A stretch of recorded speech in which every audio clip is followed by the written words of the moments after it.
Let's dive right into this explainer. You know that age where you start making that involuntary groaning sound just standing up from the couch? Yeah, we've all been there. Which leads to a massive question. Can you actually start powerlifting after you hit 40? Well, the simple, emphatic answer from our sources today is absolutely yes. Now look, I get it. Our bodies at 40 plus definitely need a bit more prep, and let's be honest, a little more recovery time than back in our 20s. But here's the really exciting truth. We can still build seriously impressive strength, and we can do it safely. The secret? It's not about trying to train like a 20-year-old. It's about training smart for the body you're living in right now. I absolutely love how our source material puts this. Being over 40 does not mean you are too old to become strong. Seriously, your window of opportunity hasn't slammed shut, and you absolutely don't have to restrict yourself to light, gentle aerobics for the rest of your life. No way. When you step foot in that gym, your real competition is just the person you were yesterday. You aren't competing against the college kids or someone else's highlight reel. You're just building your own rock-solid foundation. So here is our roadmap for the explainer today. We're going to hit 1, the psychological buy-in, then 2, the guardrails, 3, the mechanics, 4, the strategy, and finally, wrap it up with 5, the long game. Okay, starting off with section 1, the psychological buy-in, where we are defying the age myth. You know, a lot of people mistakenly think strength sports are exclusively a young person's game. But get this, official physical activity guidelines strongly recommend muscle strengthening at least twice a week for adults. And in powerlifting specifically, they have entire masters categories dedicated just to athletes over 40. We're talking about people picking up barbells in their 40s, 50s, 60s, and beyond. So what exactly is it? Well, unlike bodybuilding, where the focus is mainly on muscle size and aesthetic shape, powerlifting is all about raw strength and technical execution across 3 specific lifts: the squat, the bench press, and the deadlift. Sure, you'll definitely build muscle, but getting functionally strong is the main goal here. And honestly, you don't even have to compete. You can just practice these lifts to bulletproof your overall health. Moving right along to section 2, the guardrails, because health and safety absolutely have to come first. Before you even think about touching a barbell, we've got to lay down a smart foundation. The goal isn't just to get strong for a month. We want you lifting for decades. So technique has to win over ego every single time. To make sure that happens, run through a quick pre-training checklist.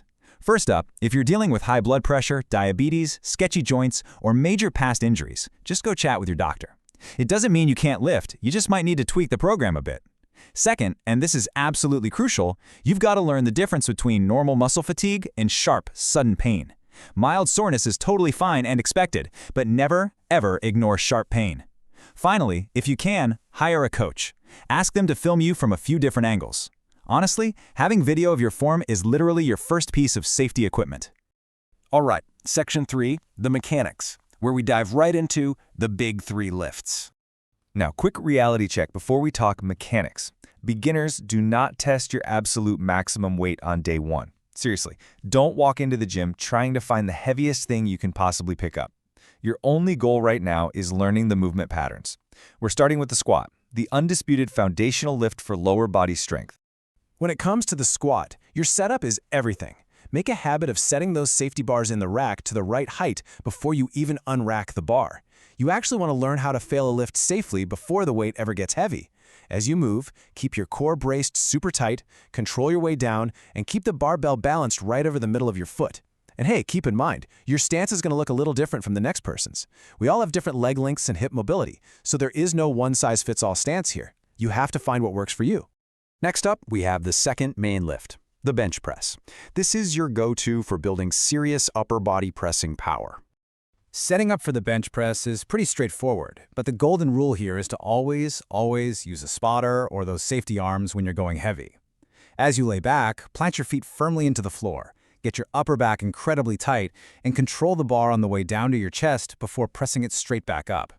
And a pro tip for beginners, just focus on a stable, repeatable setup. There's zero need to contort yourself into one of those extreme human pretzel back arches you might see in competition videos on social media. Master the basics, safe movement first. And finally, the undisputed king of pulling, the deadlift. This is the last event in a powerlifting meet, pulling pure, raw strength straight off the floor. Okay, the biggest takeaway for the deadlift is this. You absolutely must create full body tension before the bar ever leaves the ground. Please, don't just walk up, grab it, and yank it like you're trying to start a flooded lawnmower. Brace that core, pull the slack out of the bar so you hear that little clank, and then actively push your feet through the floor. You want to keep that barbell basically dragging up your legs the entire way. Also, you've got options here.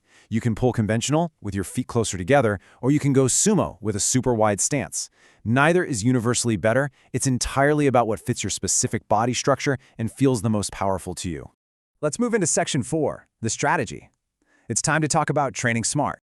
So one of the biggest rookie mistakes is starting way too heavy just to prove a point. Remember, we are practicing the movement, not testing our absolute limits every single time we hit the gym. To keep us honest, we use something called RPE, which stands for rate of perceived exertion. Think of it as a scale to measure your effort and guess how many reps you still have left in the tank. It's hands down the best tool to make sure you start with manageable weights and don't completely fry your nervous system. If you're a beginner, your target RPE should be right around a 5 or a 6 out of 10. So what does that actually look like in real life?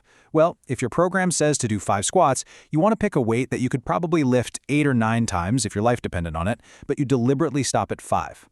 This guarantees you aren't failing lifts, because honestly, failing just builds up useless fatigue and wrecks your confidence. Early on, almost all of your progress is going to come from just accumulating successful, perfectly executed reps. Now, let's map out what a highly effective 3-day beginner program actually looks like. The beauty here is in the simplicity. Each session is only going to take you about 60 to 90 minutes.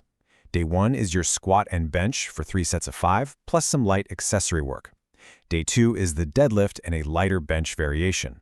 Day 3 features variations of the squat and bench. Think pause squats, plus a few accessories. The real secret sauce here is slow, gradual progression. We're talking about adding maybe 2.5 kilos to the bench or 2.5 to 5 kilos on the squat and deadlift, but only when your form is totally dialed in. You don't have to slap more weight on the bar every single session. Sometimes a massive win is just lifting the exact same weight, but with way better technique. Bring it at home with Section 5, the long game, recovery and nutrition. Being over 40 means we aren't just full-time athletes. We're juggling jobs, families, and everyday stress, which makes recovery a massive priority. And that starts the second you walk into the gym with a smart warm-up. Walking in cold and going straight for the heavy weights is a guaranteed recipe for disaster. Start with just 5 to 10 minutes of easy movement. Hop on a bike or a treadmill just to get your body temp up. Then do some mobility work specific to the lift you're doing that day. After that, it's all about ramping up the weight. If your working weight for the day is 80 kilos, start with just the empty bar, then jump to 40, then 60, and finally 80. The goal is to perfectly prep the muscles without burning them out before the real work begins. You definitely don't need a 30-minute stretching routine. Outside the gym, everything comes down to one magic number: 7 to 9. Getting 7 to 9 hours of sleep a night is a non-negotiable. Quality sleep is basically a performance-enhancing drug. It drives your muscle recovery, keeps you focused at work, and even helps regulate your appetite. It is literally the most powerful recovery tool you will ever have in your arsenal. But look, even if you sleep like a baby, you still have to actively manage age-related fatigue. You need actual rest days where you do nothing more than maybe take a light walk. It's also super important to use deload weeks. After a few weeks of pushing hard, you intentionally drop the weight and the volume for a week just to let your body step back and shed all that accumulated fatigue. Keep a journal, too. Track how you feel, not just what you lift. Because remember, progress isn't just a heavier barbell. Progress is hurting less, executing better technique, and feeling far more mobile. We also need to quickly touch on nutrition. You don't need a flawless, super restrictive diet, but you absolutely have to fuel the engine. Just aim for consistent, balanced meals. Get plenty of protein from things like eggs, chicken, or fish. Fuel your workouts with carbs like rice, oats, and potatoes for energy. And don't forget healthy fats from nuts and olive oil. Drink your water, stay hydrated. You can toss in creatine or whey protein if you want, but they're just supplements. They don't replace real whole food. And please, avoid any crash diets or crazy bulking phases right now. Just build solid eating habits you can stick with for the long haul. So, as we wrap up this explainer, I'll leave you with one big question. Are you ready to build a stronger life? Getting older doesn't mean we have to stop pushing ourselves. It just means we get to train with more wisdom, discipline, and patience. Don't look at someone else's Chapter 10 and feel bad about your Chapter 1. Start light, master the mechanics, and just be relentlessly consistent. We aren't just lifting weights here, we are forging a stronger, more resilient body and mind. What if your absolute strongest, most capable days aren't stuck in the past, but are actually waiting for you right around the corner? Stay strong, train smart, and we'll see you next time.